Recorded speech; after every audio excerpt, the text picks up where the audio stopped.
welcome to episode 18 of Poetry Worth Hearing, hosted by me, Kathleen McPhillamy, and with music by Alex Heen.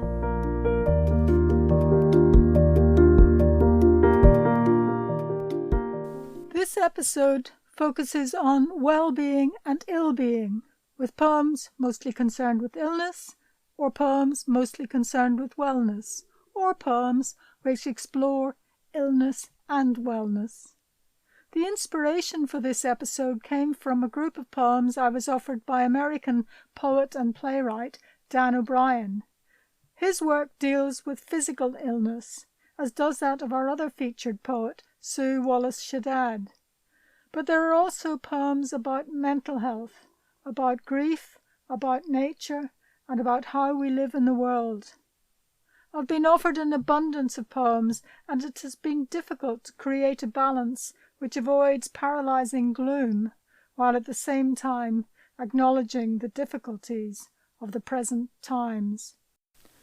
Dan O'Brien is an American playwright and poet.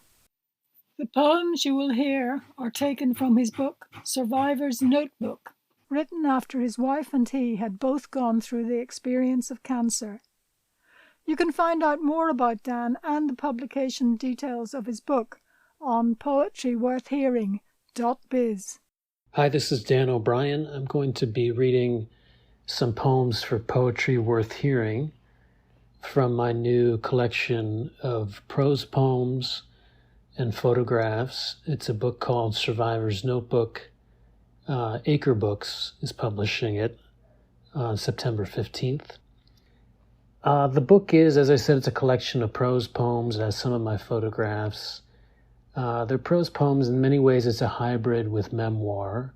These are poems that grew out of the experience of my wife and I being treated for cancer back-to-back in 2015 and 16.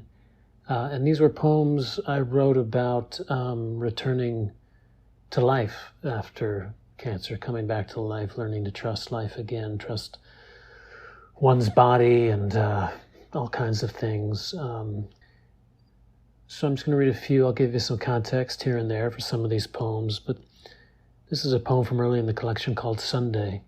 Oh, may it be Sunday always and everywhere in California. Blemishless women with breathless cheekbones wavering in line for coffee. My girl in the back seat, her mother beside me, unseen whistling for the tabby as coyotes lope through alleys. We park down slope. Bowers garlanded in blush. I press my daughter's body to my body and carry her through the chlorine cavity, beneath polluted arteries, the enlarging bright aperture of sand, then waves that pain my feet, my senseless skin revivifying in the effluvial flop and stream. I am becoming less and more myself, renescent. The mountain snows dribble from a drainage pipe like the Seminole Jordan. Seagulls alight as if to say, look where you are standing. For this you have survived. Our daughter laughs as she pummels us both. Oh, may it be always and everywhere now. So as that poem references, we live in Southern California, I live in Los Angeles. Our daughter was not yet 2 when my wife was diagnosed with cancer, so she was still quite young. So if it helps you to imagine a daughter during these poems who was 3 or 4 or 5 years old. I'll read another one here. This one's called Goodwill. Because they remind me, the bedclothes and the sick clothes, but also the blue jeans from New York, the shirt for the shoot for the opening of a play meant to mark the deep sixing of my childhood, my middling martyrdom, certain other articles I blame for the cancer, something to do with color, and outmoded attitudes with which I imbued a leather jacket, for example, like the skin of my ambition, insulation against contempt. There was not enough heart in them. We are relatively secure, so I stuff them in trash bags, drive to the rusted dumpster beside the bank, beside a disheveled man dozing on a derelict couch, and drop them in the clanging hole. Some of these poems are memories that came back to me while I was recovering from cancer treatment. I suppose they're stories or vignettes from my past, but they seem to take on new meaning in the context of having survived cancer. This one's called Fish Market. For 2 years, like a chapter in somebody else's unpublishable memoir, I lived in the East Village and daily went running even farther east from my illegal sublet through Alphabet City to the river and south beneath the Williamsburg, the Manhattan, and the Brooklyn Bridge. And when I reached the Fulton Fish Market, the stalls and fish and men would all be long gone, just the leftover stink, the hosed-down asphalt sticky and steaming with ice melting in the shadows. I would hold my breath and breathe as shallowly as I could manage, basically hyperventilating until Battery Park and the illegal sublet where my girlfriend was living, where we'd wake up Tuesday morning to the sirens and the tower on fire and the next tower hit as I dawdled on the street gulping. The stench in the air we took into our lungs was ash, glass, cinders, flesh, bone. What would one day give us cancer? But one can only hold one's breath so long. In the days after, I went running away from the market, north, but by then the damage was done. So that obviously is a memory from when we lived my wife and I lived in New York City, and our experience on 9/11 and its potential connection or probable connection to our cancers. I'll read another one, which is another memory poem. I think it's about the question of reinvention after trauma. If you're fortunate enough to survive trauma, I think one often feels that one's identity has been altered, if not shattered, and one of the central questions or challenges of recovery is to create a new, revised sense of self. So this is a poem entitled Funny. I used to be. When I was a kid, I might find myself on a roll in company, and it would almost frighten me how I was making everybody crack up as if playing an instrument virtuosically, their avid faces glued to me with awe and adulation, but also distrust and jealousy, if not unmasked villainy. When did it start? A friend's mother at the Christmas party, appreciating my routine, remarked to another mother, "Isn't he entertaining?" Then my mother's stepmother, appraising my prospects in a steakhouse in Vermont, "Well, he does have a Jewish nose." Then the premiere at the Majestic, when the corpulent impresario announced with a tinge of malice, "Look at this young man, he'll go far." I took off into the moonlight after in Providence and passed right by Elliott Smith with the tattoos and the hoops in his earlobes. Only a few years before he'd stab himself to death in the chest. Your false self, a psychologist might say. So when did I lose it? Did I? When I moved to the city and holed myself up to write, I believed I was being honest, being true to myself. But now after cancer, I sometimes miss it. I catch myself wondering who I was and could be now. Let's skip ahead. Maybe I'll read a few of the shorter poems. Some of these poems, the ones I've been reading, are a bit more like stories. Some of the shorter pieces are more impressionistic, perhaps, and open-ended. A bit like everyday visions of some sort. This one's called New Hampshire. Pursued by a blue pit bull leashed to a girl in floral rain boots, crying, "No, midnight, no." A dryad. Correcting us, our daughter shows the way and doesn't shrink but steps through columns of gargantuan rhododendrons, turns where two silver birch trunks twine, brushing furs and looping around the headless bust of a diplomat atop his hillock. We're waking up. She flies and we must let her go. The crab. like the summer after my brother tried suicide, when nothing was resolved or named, and the seaweed streaming shoals of the bay teemed with cancer the crab, in mutating proliferation, sideways scuttling, and anything not palpably sand became envisioned chitin in my mind and launched me scrambling into my dubious craft. This is how I live now, in remission, bobbing along, peering past my reflection at the bottom of a rising tide.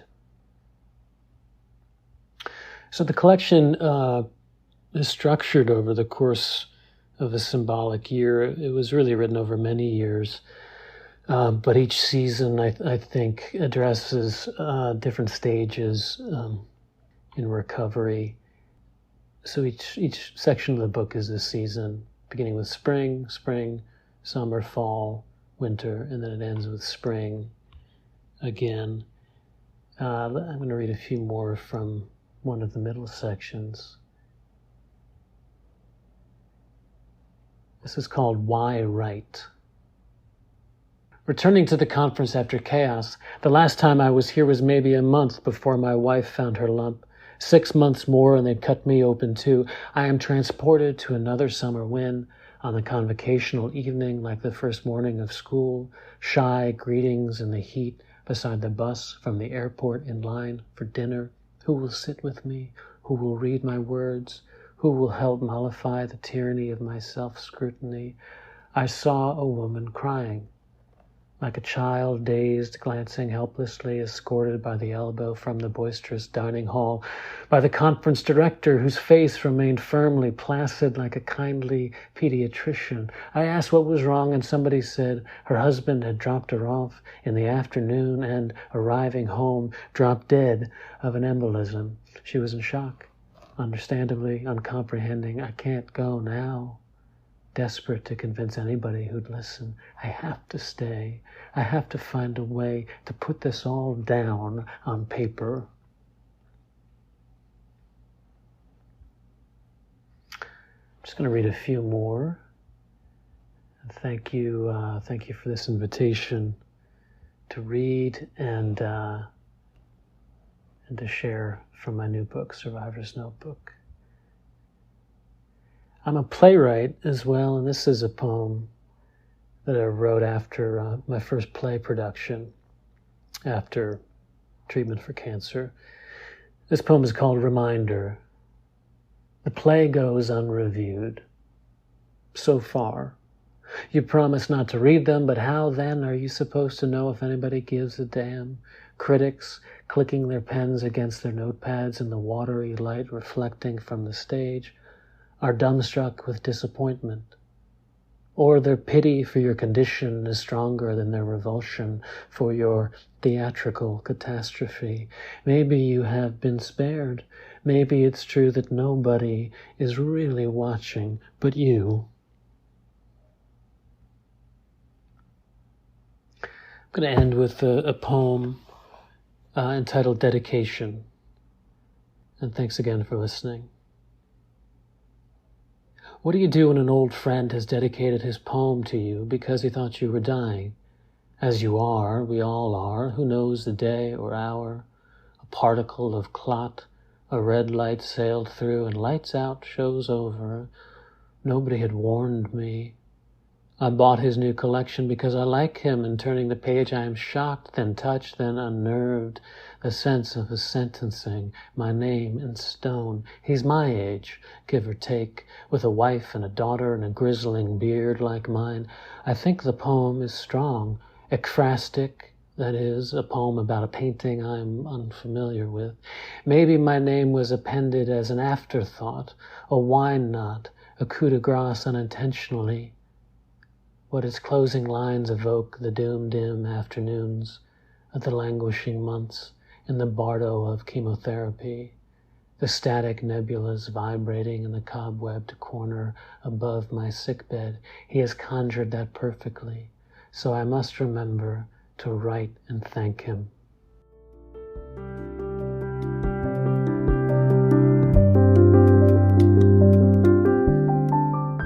Dan O'Brien's poems took us through trauma and damage back to what he calls trust in life.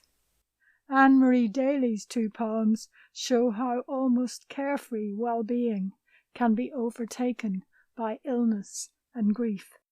These are very painful poems, and I suppose I should give a trigger warning to anyone who is suffering from cancer or who knows people who are suffering from cancer.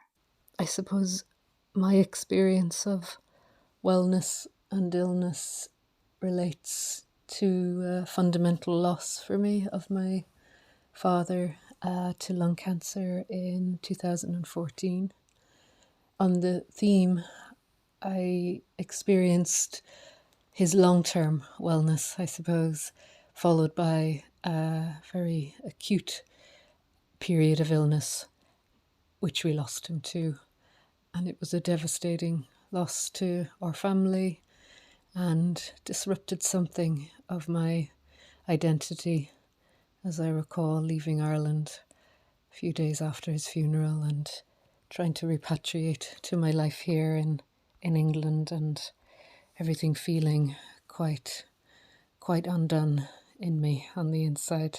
I have a couple of poems relating to that time. The first relates to my experience of medical input for his oncology care in the brief 3-month period of his illness. And with no disrespect to the medics involved in his care, they were great.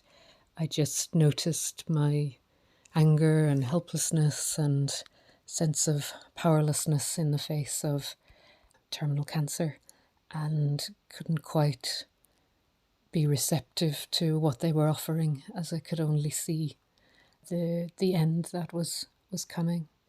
So this first poem is called I Wouldn't Thank You. I wouldn't thank you for knowing something I don't, an educated guess or a firm diagnosis, carefully chosen words, stock phrases, and your personal mobile. For chemo and what to expect after chemo, symptom management, pain control and palliative care, X-rays, CT scans, urgent family consults, the last consult. For putting a brave face on it, sympathy, platitudes and meaning well. It gets easier, you get used to it, you don't. For turning a home into a house, a month's mind, anniversaries, graveyard visits, or lives before, and facing them after you. The second poem, Chasing Waves, depicts a relatively happy scene in a lovely peninsula in Croatia whilst on holiday with my family. Primosten was the name of the lovely area where we were swimming, and I suppose this poem speaks to my relative obliviousness to the oncoming illness that my father was going to experience, and that thing we all need, which is to believe that the people we love won't be struck down, won't be taken away from us. And just recalling in this poem the carefree moments with my brother and father who tripped in the waves, and the helpless laughter we experienced. It's still a lovely memory, and I've superimposed it upon the reality of a greater trip or fall that my father took in becoming ill, and the devastation it caused to us. So Chasing Waves. Hurtling towards water, swept up in waves and euphoria, grown-ups greet child's play. And you, on sentry, still flanking the shore, safest under your gaze. To eventually join, tripping on a wave, grounded yet smiling, we tumble in tandem, helpless to the side of you, carefree and tangled in laughter. One last time we're scolded from the sea, your fear of her more than fair, later finding our own tripping at the sight of you, grounded, not smiling. There are empty seats in armchairs, cars and stands, on bar stools and beyond. Lights fall on a shadow, we call off the search. And now, Stephen Paul Wren with a poem celebrating life.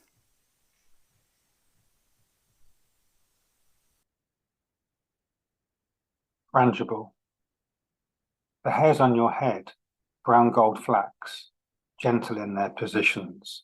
How do I keep them safe? Impossible, really. And your sister is not here.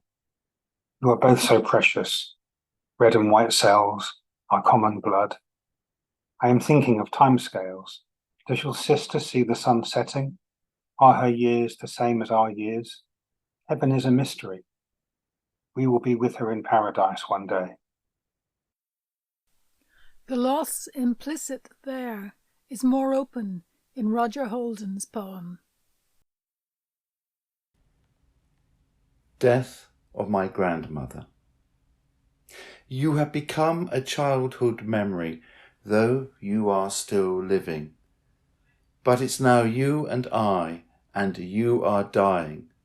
Your head tilts back on your 93rd lap as you gasp for borrowed air.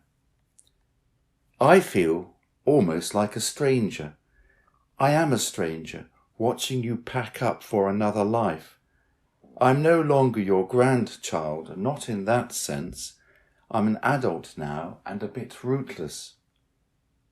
In that room of dark and hospital yellow, it's just you and I. Your eyes are closed, and because you are well bred, you apologise for death's thoughtlessness. This must be rather boring for you, dear. Why don't you get yourself a cup of tea? I had many submissions relating to age and dementia, but for the sake of balance included only a few. Here is Geraldine Clarkson.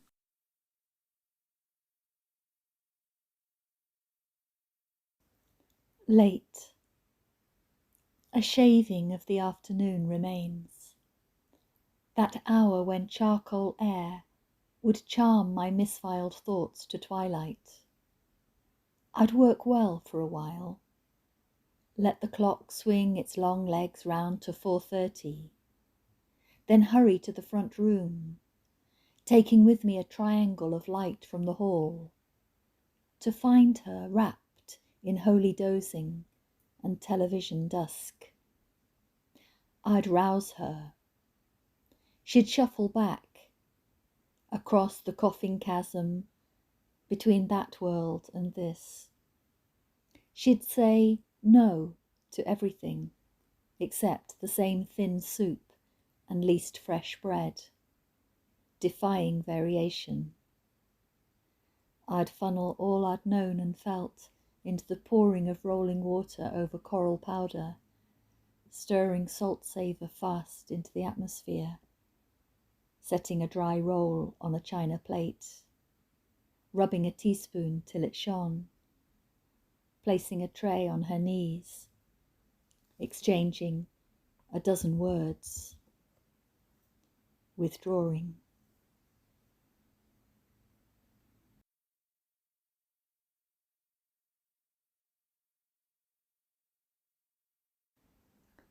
At play. Just popping back to childhood for the afternoon, dear, he called, and was gone. She rattled the door, remonstrated with the cushions, angled her voice to skim TV hum. No use.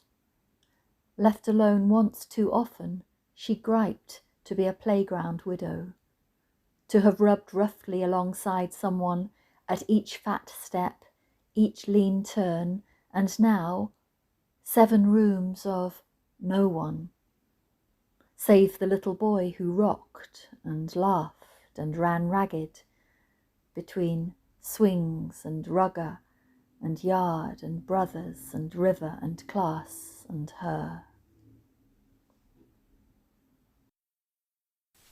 Sarah J Bryson's poems explore possibilities of wellness, even in the midst of age and ill-being.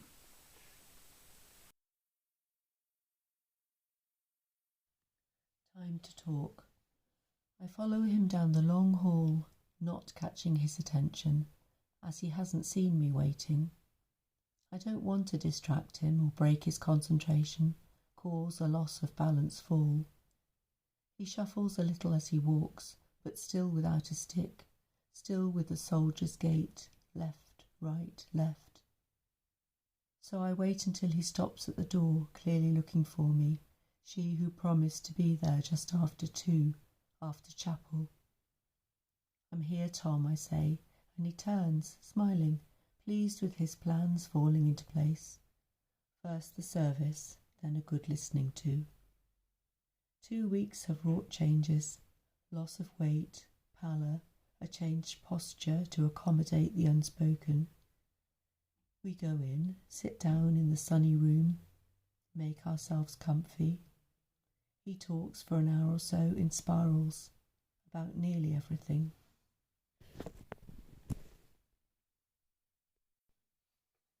A zest for life.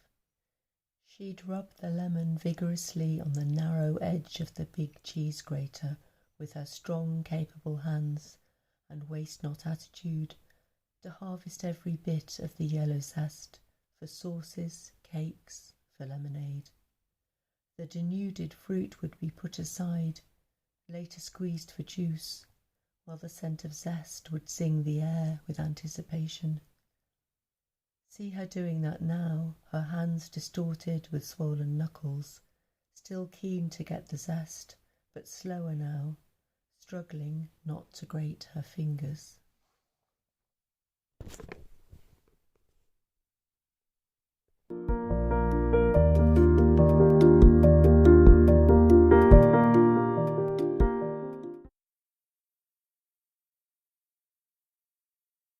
Next, Sue Wallace-Shaddad reads from her pamphlet in progress, A Mysterious Space, which explores her experience of hysterectomy, and then she talks to me about why she felt the need to write about this topic. Hello, I'm Sue Wallace-Shaddad, and I'm delighted to be doing this reading for Poetry Worth Hearing. Thank you very much, Kathleen, for inviting me to do this. I'm going to read you some poems from my manuscript, A Mysterious Presence. I'm still looking for a publisher for this, and I'm working on the poems. I wrote the poems mainly in 2018 when I had a hysterectomy for an ovarian cyst and also a hernia repair. And this happened very quickly. I was taken into hospital at sort of 2 days' notice. So it was very strange, sort of discombobulating for me. And I started writing these poems almost immediately as I was going through the experience. So I will get on with reading this now. Scam. I never saw my babies squirming in the sack of fluid, the ballet of their kicks. Now the consultant searches, finds a different life form. She hopes it is benign. I contemplate the screen as she examines what she sees, following the edge of a line. A mysterious presence in that inner space that once held a child. That poem was actually also partly inspired by a work of art by Marley Morris, RA, in her exhibition Making Connections. The next 2 poems are very much documenting me being in this very strange situation. Ready for liftoff. Strapped in, strapped down like an astronaut, I slide into the cavernous tube. A peep, a buzz, a knocking. My body is slammed by precision pounding. An out-of-body experience, making it hard to hear the music playing. They monitor my life signs, inject my arm with blue dye, an interstellar shade. At last, I'm coming into land. I swing my legs to the ground, stagger out of the capsule. Mission successful. I wonder what planets they've explored. Trolleyed. They wheel me fast through nameless corridors. The porter, not always careful, careers round corners. He seems to enjoy the bumps and bangs. I study the ceiling. Each passing white panel reminds me of avoiding pavement cracks as a child. I may meet misfortune or fall down a rabbit hole like Alice on my journey into the unknown. In the preparation room, they insert a cannula. Friendly banter aims to put me at ease. My senses suspended. I enter a wormhole where time disappears. I'm atop, spinning off axis. Bodiless voices appear. I fear they've dosed me too lightly. Surprising to be told. I'm just waking up. Under the knife. Consultants pronounce, surgeons select scalpels for the task ahead. No reason to panic. The risk exists. I try not to dwell. 2 or 3 hours out for the count. I'm missing whatever they're dissecting deep in my flesh. They reassure. Not long to wait for biopsy results. Will they be bad? Back on the ward, I exercise post-op. This next poem is about somebody else on the gynecology ward. On the gynecology ward, sobbing punctuates the calm of blue curtains, where a young woman lies. I can hear the pain of readjustment to her loss, options scooped out with surgical precision. Barren is a desolate word.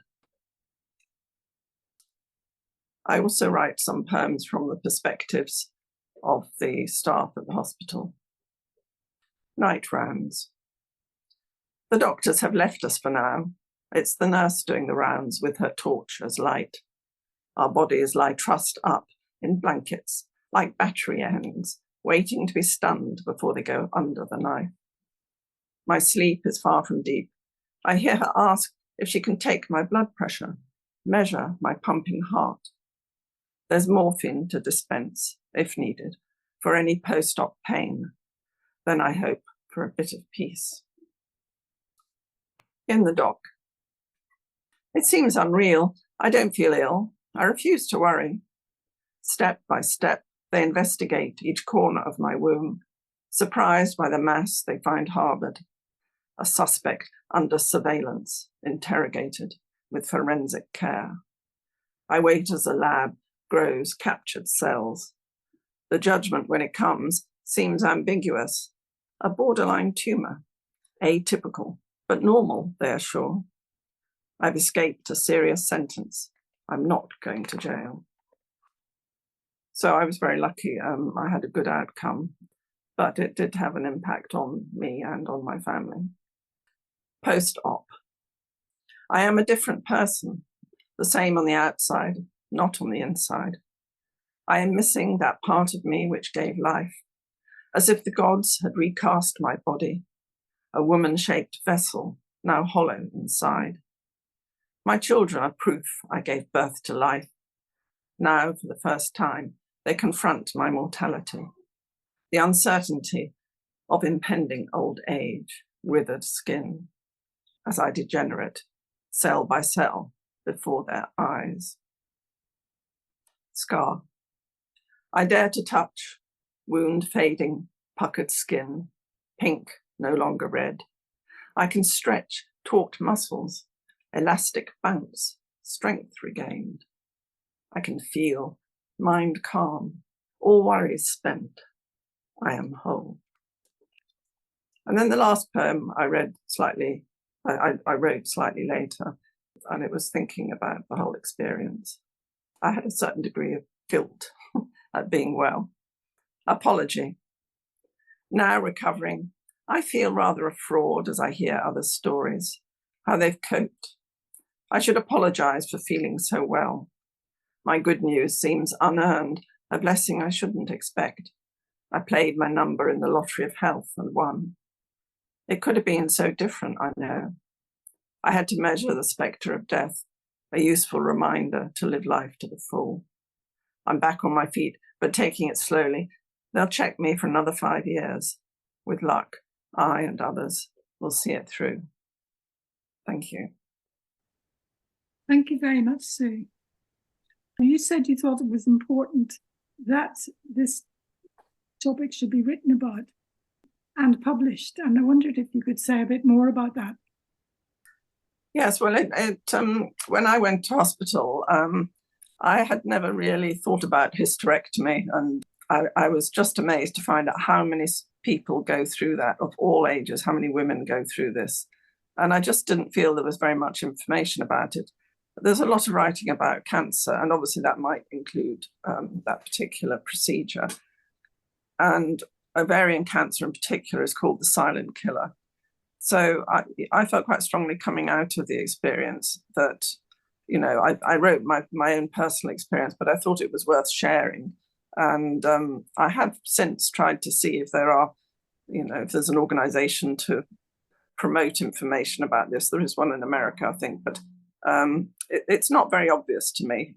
So I think it is important to share this kind of information. A lot of your work reflects experiences you have gone through or situations you've been in. I don't mean you write about yourself, but you write about things that are in your life. I wondered if you found that helpful for you. Yes, I do think it's a way of allowing myself to sort of get through feelings. And it's, you know, I mean, you can talk about poetry as therapy. I don't see it as therapy really, but it's sort of expressing one side of myself and sort of putting down a marker, which I'll then go back to when I'm kind of reflecting on the experience in a bit more detail.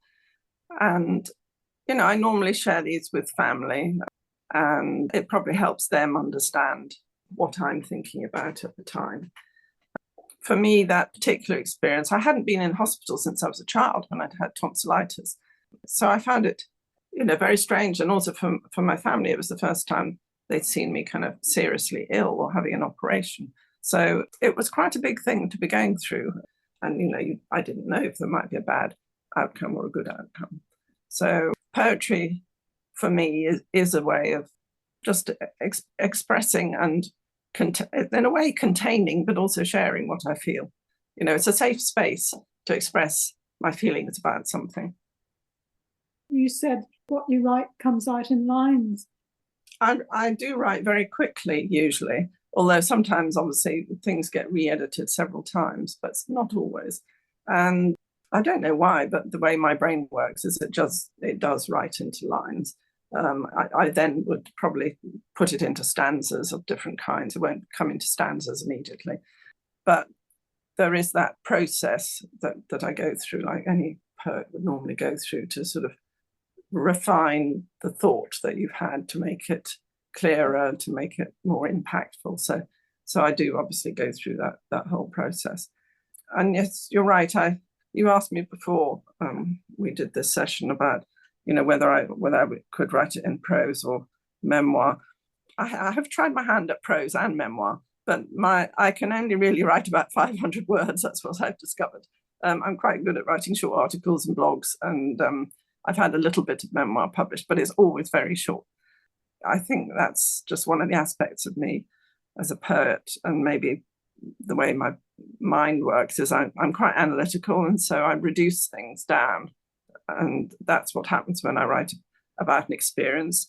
It kind of distills down to what hopefully are fairly key things about the experience, but in a poetic form.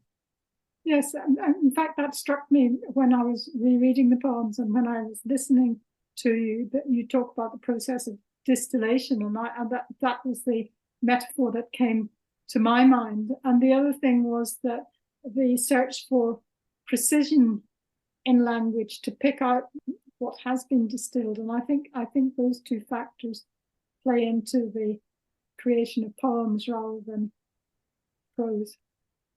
Yes, and I am sometimes a bit lazy about language, and I do have to work quite hard. I'm working with a mentor at the moment, and one of the points that's come out already is that I need to push the language a bit more. So, you know, don't go for an easy verb, or don't go for what might be verging on a cliche. So I've got more work to do in that area.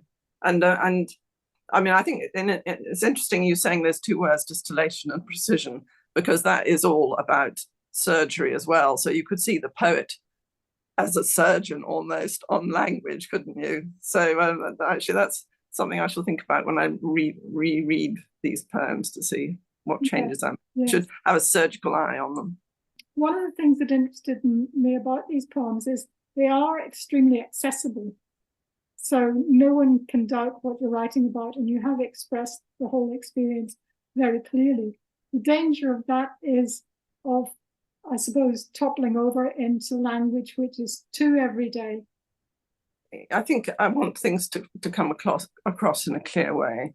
I think when I've chosen which ones to read, I've chosen, I hope, ones which I think get the balance fairly right. I think there are a number of other poems that I still need to develop a bit further. One's always been told as a poet that you need to bring a bit of surprise into what the reader is seeing, so they see things from a slightly new light, perhaps. It might be something they're well aware of or they've experienced, but the poetry makes them think about it in a different way. I wondered also how conscious you are of the sound of the language when you're writing. Yes, I think, I mean, in some cases, not in this case, rhyme comes into mind. I think quite often I have quite a lot of internal rhyme, and that comes naturally. It's quite often, if I stand back or I get feedback from a peer, I'll realize actually I've got more of a scheme, a sort of unconscious scheme that I could work on and develop further. So I think there's a certain amount of naturalness to this, but it's something which I can bring out more. I mean, I think when I'm writing, you'll write one line and then you'll change a word because it will sound better, because the vowel sounds work better. So that process does go on, yes. The poem that you said related to the artist, I think that was the first poem, Scan. And then there's another poem you didn't read, which refers to Anthony Gormley. Yes, I mean, the other artist that really struck me was, her work really struck me, was Tracy Emin. I went to see an exhibition she had at the White Cube as part of our MA course with the Poetry School. And she was writing about loss and having an abortion and grief at her mother dying. And they were very visceral, a lot of the paintings. So that struck a chord. The first poem, Scan, it relates to a painting which is pretty much an abstract, and it's just got a curve into it, which linked to me to things like the womb. So I didn't go to see the exhibition with a view to writing a poem about this, and neither did I when I saw the Gormley. That was a big RA exhibition. But seeing the statues sort of coming out horizontally from the wall at the Royal Academy just made me think of polyps, because I was going through the experience of people looking inside of me and finding things like polyps. Interesting connections. And interesting, indeed fascinating, to hear a poet reflecting on work that is still, to some extent, in progress. Thank you again, Sue, and I look forward to seeing the whole pamphlet in print. You can find some of these poems and more about Sue on poetryworthhearing.biz.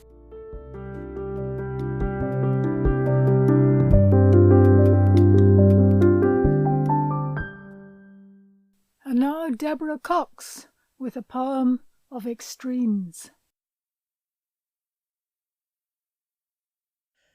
Lovesick.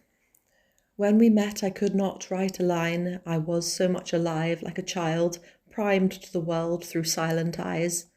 Existence, no greater happiness than this, drunk on time's tick, caress. Our thoughts were pure, our rooms a mess.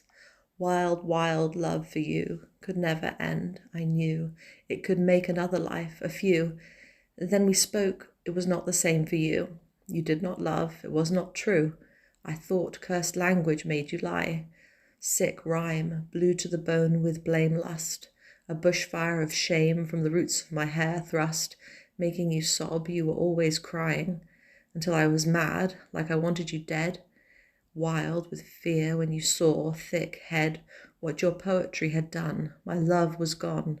In the storm we clung to each other for life, promising one day we'd give it all back and forget it was ever gone. No sayings to cut between us, no word for wrong. Our love will have just begun to go on and on till time's sand dunes touch the sun.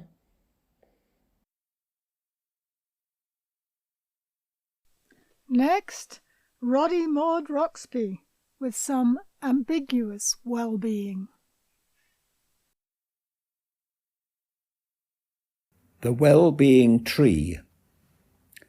As well as a tree, the child has radiating lines above branches, a round sun as a smiling face, saying, I am as well as a tree.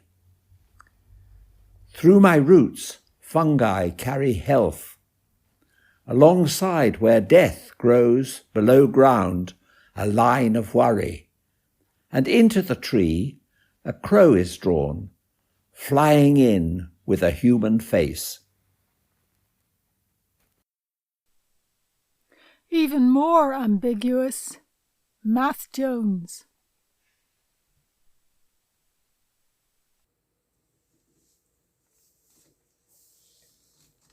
The voice. Hello. You're through to the emergency operator. Can you hear me? I can hear you. Are you in a safe place? Can you get to a safe place? Somewhere you can sit or lie down? You're not alone. I'm here. I've got you. I know where you are now. I've got you. I need you to keep breathing. Confusion, I know. Be here. Be now. Be. Your knees have gone, I know. That's all right.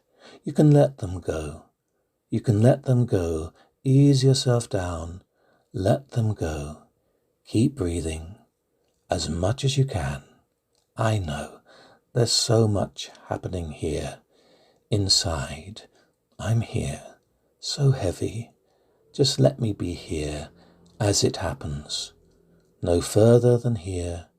No further than now. As much breath as you can. Your heart is swelling, yes. Your heart is wrenching, I know. Your gut, your jaw is clenching, lips shaking, chin tight-balled like the child's, like the small, hurt child. Lungs are not working, insides are turning, yes. The cry is coming, your chest is bursting, your limbs are in seizure. I'm here, I have you. The cry is coming. Can you tell what you see? It's okay to see. It's okay to feel. The cry is on its way. I know it's tight. Stay with me. Stay with it. Stay breathing. Muscles are rigid. Steel tight. Tight welded. No room for breath. No room for blood. For air. Your heart is tearing. It can take this. It can bear this. As torn as it is, the cry is coming. The knife is coming. Out, out, as gasps, as shocks, as small cries. It's coming. The tears are coming. The cry is coming. The breath is coming in gasps. The heat is building. The heat is burning. The wrench has got you. The twist has got you as tight as it is. The howl is here. The howl is erupting. The howl is dragging the demon out of this hell. The howl is releasing. The heat is releasing. Your limbs are releasing what has been held onto so long, so long, so long, so long. The sobs are racking, the dribble, the snot and the spit, the hacking, the gasping for breath, the clutching for angels. The heat is releasing like wings. The sorrow is falling like rain made gold by the sun, and the heat is gone. It has left only muscle and breath, and the ache of a spirit been wrenched more free. I'm here. The worst is over for now. It's over. Rest easy. Be easy. I'm applying, be easy, some light to the wound as golden honey and light to ease the healing and stave off infection. Let it scab over for now. You can put down your feet. The ground is here. I am here. A poem for Halloween, perhaps. And now, Benedicta Norell.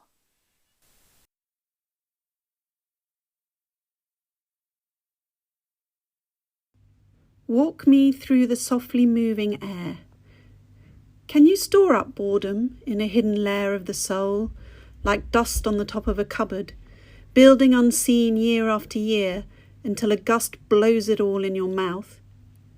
How did you not taste it while you were ill, chronically fatigued, missing the parties and the voyages, the exhibitions and the meals, and the walks in softly moving air, and then your 20s were gone, your 30s spent catching up on what you were supposed to do, like homework postponed by a sore throat or a swollen appendix.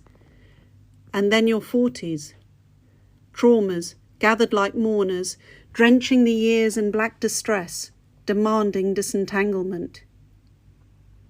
Give me the parties and the voyages to all the places. Move me in trains and aeroplanes, show me all the sights, feed me all the meals, and walk me through the softly moving air every day that is left, every minute that is left to me.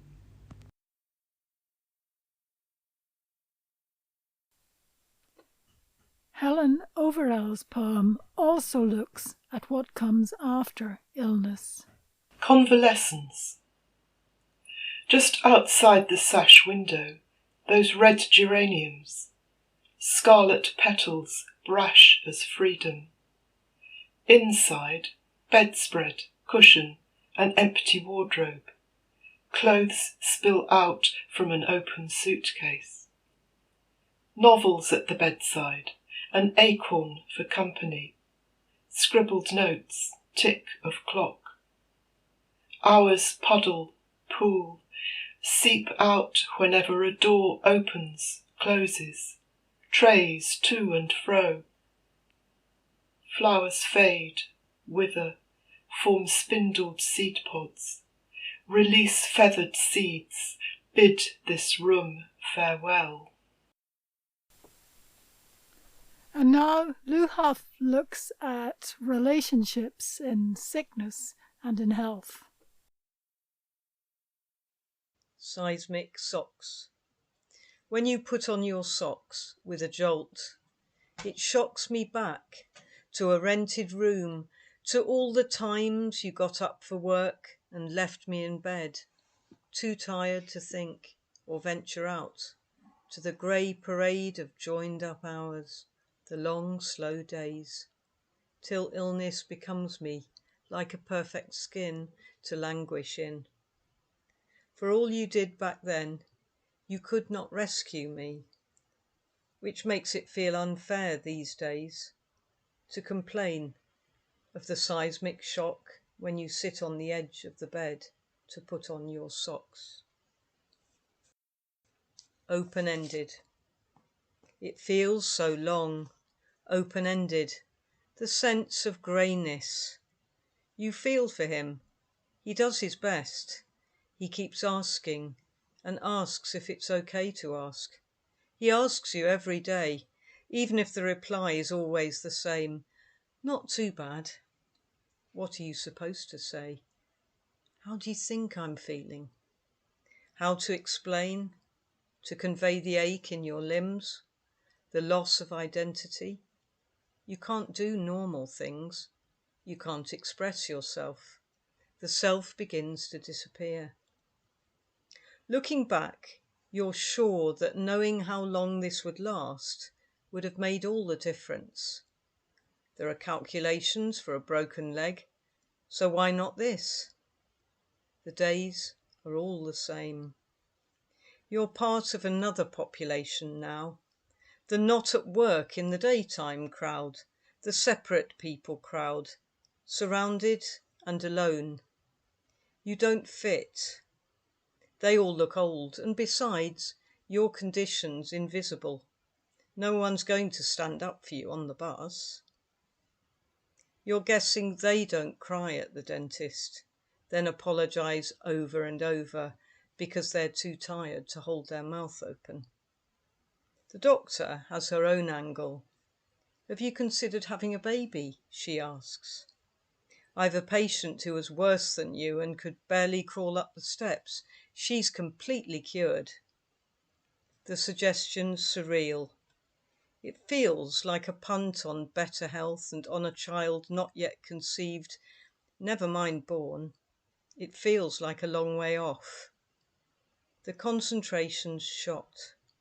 You can't remember basic words like chair or book. It doesn't take much to disappear. In contrast, perhaps, Dinah Livingstone's poem celebrates the everyday joys of being alive. This poem is called About the House.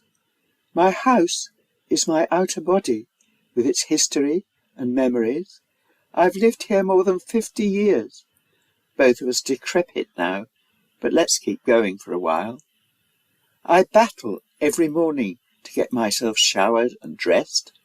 Ready, I go down to the kitchen, open curtains, put the kettle on, and make my toast. Achieve that first cup of tea. Then tidy up. Housework, much the same as body work. It feels as if the house is also me. Now I live with an eccentric cat, sometimes lonely, times when I'm happy in myself, my house, my shell. When I wake to a new day, I see the London plane trees waving above the terrace opposite, with its morning sunlit parapet, along which squirrels skip and pigeons stroll. Late, in my white sitting room, which is a pleasant oblong shape, the peacock feather shadows on its corniced ceiling whisper yes. And in our final poem, Caroline Jackson-Houlston pays attention to the ill-being of our planet. She uses the figure of a world-saving archer of Chinese legend in the context of a burning earth as a sign of the apocalypse. I'm Caroline Jackson-Houlston. I like to call myself an eco-poet, and I've just published an illustrated pamphlet of poems about Otmoor, which is a great place for well-being. Against Apocalypse. Dispatches list the recent casualties. The forest fires across the Amazon, Siberia, Vancouver, New South Wales. Where are you, legendary Archer Lee? What 9 suns can you pinpoint and then snuff to save the earth from flame, that otherwise can be quenched only in the thundering hiss of oceans swelling over ancient land? Beyond the pother of the galaxies, will some remote and languid deities, paring their fingernails, note that, oh, it's gone? That live skin of the third rock from the sun that made it seem not just one other world, but blue-green, shimmering, immortal pearl. So ends episode 18. I hope you've enjoyed listening. Texts of poems and more information about poets and their publications are to be found on poetryworthhearing.biz.